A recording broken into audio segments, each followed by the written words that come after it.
Good evening, ladies and gentlemen, boys and girls, children of all ages. Welcome to the Karey Carbaugh podcast, episode number 37. Buenas noches, damas y caballeros, chicos y chicas, niños de todas edades, y bienvenidos al Karey Carbaugh podcast, número 37. Welcome in tonight. My name is Karey Carbaugh, and hence the name of the podcast, the Karey Carbaugh Podcast. I do apologize for being late tonight again. I almost considered not even trying to do this tonight and either doing it tomorrow or skipping a week or something, and I thought, I'm going to jump on here and do this, and I'm going to try and be real with you all tonight. If you're okay with that, drop the word real in the comments, and I will be real with you. Today's been one of those days. Have you ever had one of those days where you wake up in the morning and before you even get started, you're behind? That's kind of the way today was for me. From the very beginning, I was just behind. If you can relate to that, drop the word relate in the comments. I got to work and I had emails that had already piled up from last weekend, from the long holiday weekend that I didn't get to yesterday. It's kind of been one of those weeks, actually, not just a day. By the end of the day yesterday, I had more emails in my inbox than I did when I started the day, even though I had a bunch piled up from the weekend. For those that don't know, I work at a community college and students were emailing all weekend long. They weren't taking a vacation. Today was the last day for students to drop classes, so I was on the phones all day, taking phone calls, not getting the stuff done that I had on my to-do list. Once again, I left work tonight with more in my inbox than when I got there this morning.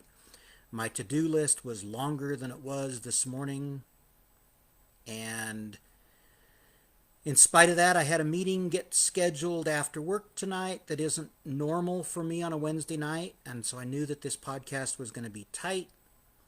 And then yesterday, my siblings asked to do an emergency family meeting that I squeezed in between work and the other meeting that I had tonight, which was the time I was going to spend preparing for the podcast. So, here we are.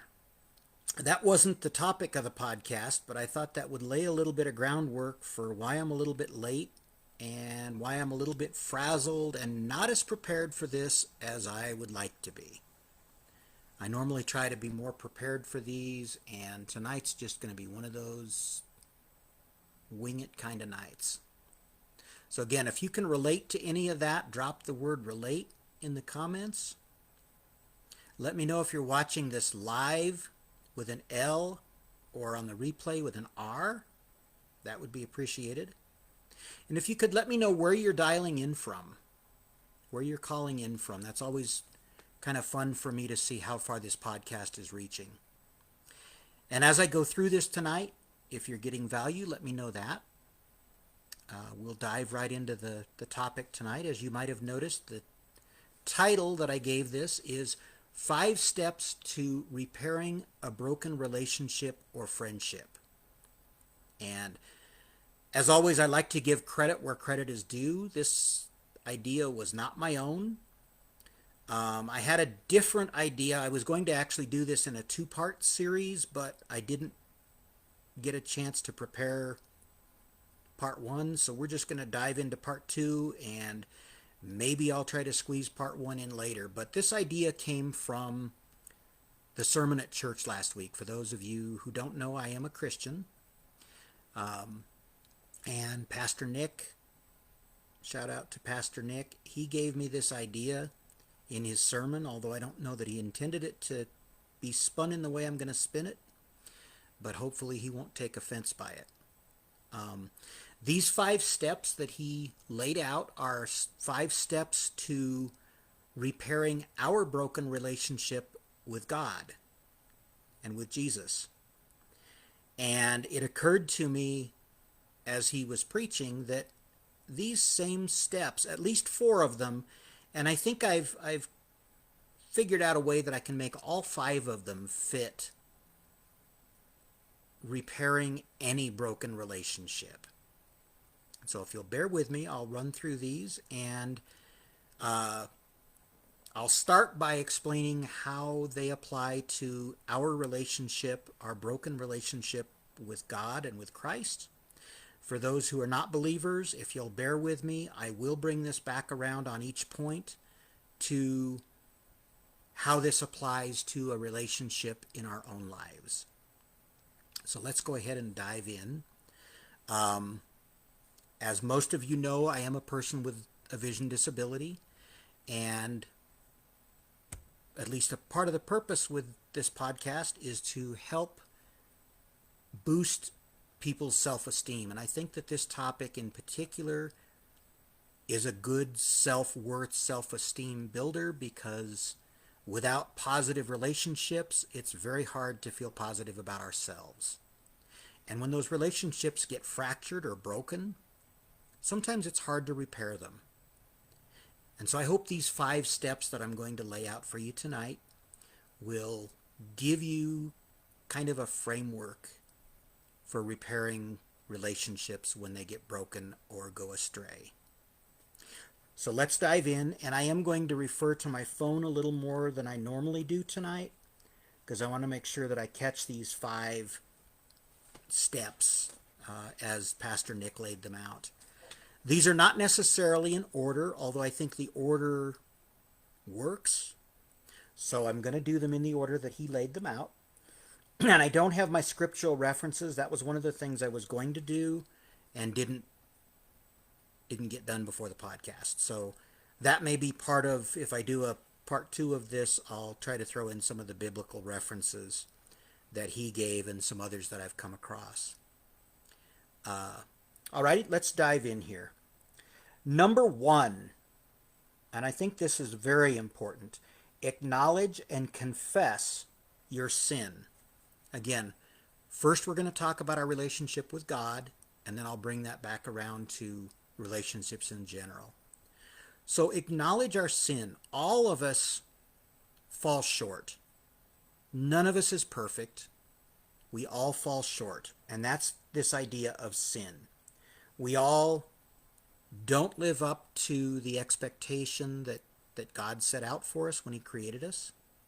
Every one of us has disrespected God in some way. And that's basically this idea of sin. And so acknowledging that we have fallen short, that we don't always act the way we should, that we don't always follow those 10 laws that I laid out last week. We do fall short.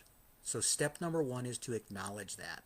As it relates to friendships, if you're in a relationship and you've hurt someone else, maybe you've said something or done something, step number 1 is acknowledging that hurt and that thing that was done wrong. Acknowledge that to yourself, to the other person.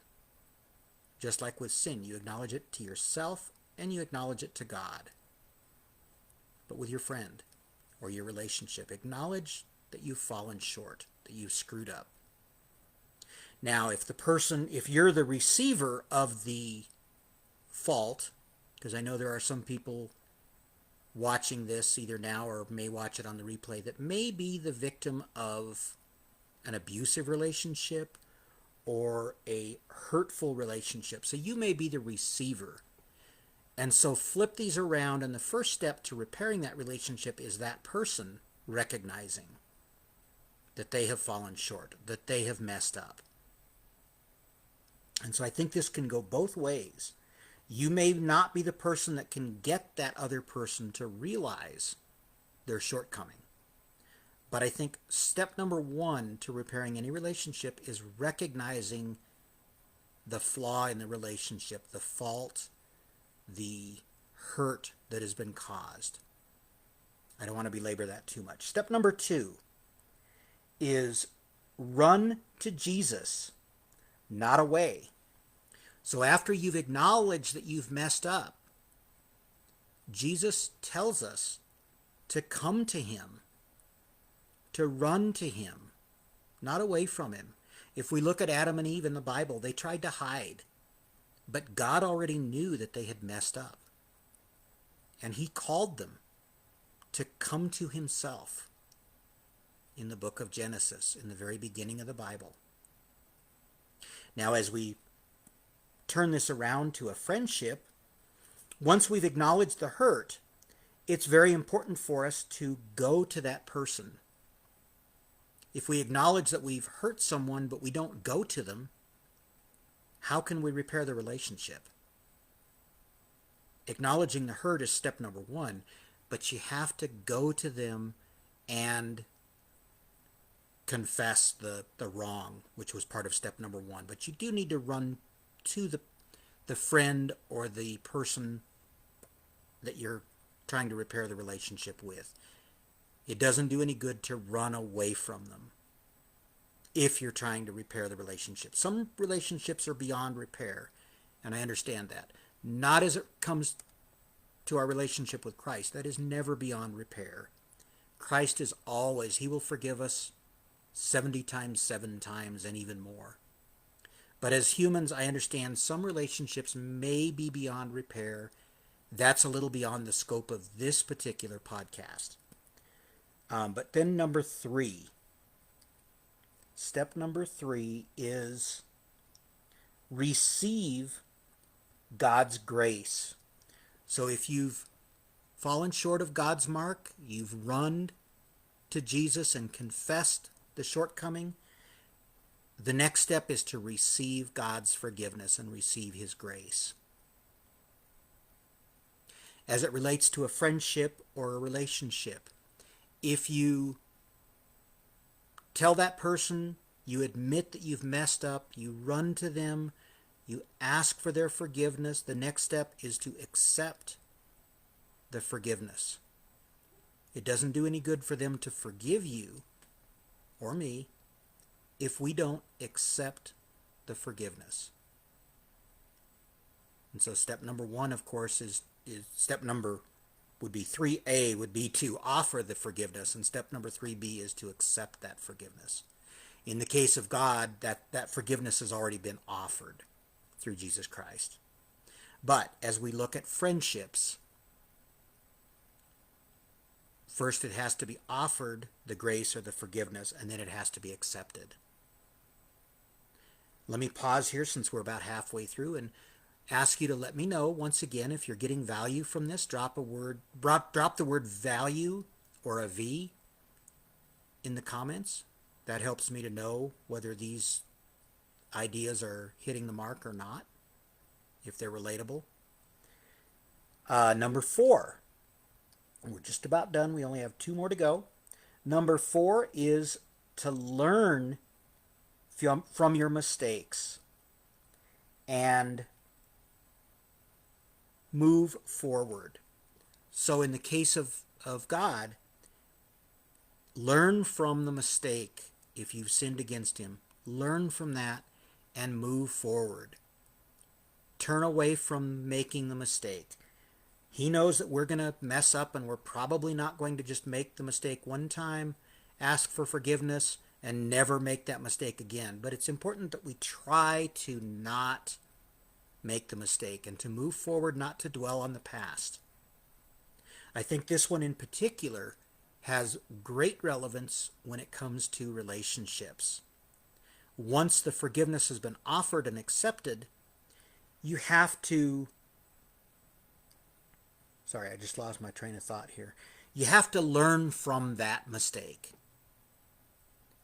which sometimes means conversation with the person you've hurt or the person that has hurt you, so that in most cases, both of you can learn from the mistake and try to keep it from happening again.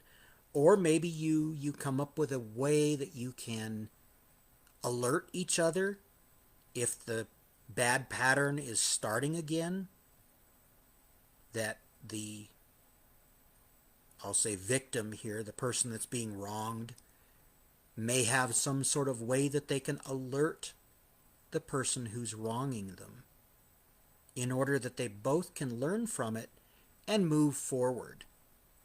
Not get stuck in this blame game of who did something wrong, who did this, who did that, but learn from the mistake and move forward. Number 5, and this is the one that I struggled a little bit with bringing it home to friendships. I think it definitely works with our relationships with God, but I had to struggle a little bit with how this can apply to a relationship or a friendship. I think you'll understand what I mean here. Step number 5 is allow God to use your past failures as a testimony to help and encourage others. We see this a lot in the Bible, where people who hurt Jesus or who sinned against God, their story is later told and how they came back to him. Adam and Eve, great example. They were forgiven. They admitted that they messed up. And their story has been told for generations ever since. A couple of specific examples that Pastor Nick used, one of them in particular was Judas, whom we talked about briefly on a couple podcasts ago. I can't remember which episode it was. Judas betrayed Jesus 3 times. And Jesus told him he was going to. He denied Jesus. And after the 3rd time, the rooster crowed and he realized he had messed up big time. And so what did he do? He eventually came to Jesus, and Jesus asked him 3 times, "Do you love me?" And each time, I'm sorry, not Judas, Peter. Judas was the other example. I apologize. Peter was the one who denied Jesus 3 times. And then he turned around and came back to Jesus and confessed that he had messed up. And Jesus forgave him, but he asked him 3 times, "Do you love me?" And this was once for each time that he denied Christ. But that was used as an example, and Jesus even told him beforehand, when you come back to me after you mess up, because he told Peter that he was going to deny him 3 times before the rooster crowed. He said, after you do that, you'll come back and I want you to teach others from your shortcomings. Spread the word and teach others what you've learned from this failure. And that's where I think with a friendship that's gone astray, or a relationship, going beyond just forgiving each other and learning from the mistake, but using that as an example for each other, for others, sharing how you messed up with each other and how you later repaired that relationship, bringing that back around and using that as an example to others can help them grow in their relationships. And so, as I struggled with that one, I realized that this really does have some applicability, I think, to relationships. It looks a little different maybe than our relationship with God and using that as an example. But we all have a testimony. We've all had failed relationships, most likely, that have given us a testimony. Maybe the details are too painful to share, but if there's pieces of that can be shared so that others can grow and can feel supported by your testimony, then that, I think, is a way that we can honor the other person and honor God and the person that we were created to be. So those are my 5 steps. I hope you got value from these. If you did, let me know that in the comments. Let me know where you're calling in from. I do see some people commenting here. Let me just look real quickly, and I'll try to respond to a couple of these comments live, and then we'll bring this in for a landing because I don't want to make this too long. Sonia Dungy, I appreciate you tuning in from Strong Island, New York. Welcome, Strong Island. And Miguel, mi amigo de Mexico, muchas gracias para escuchando. And he says, sorry not Washington.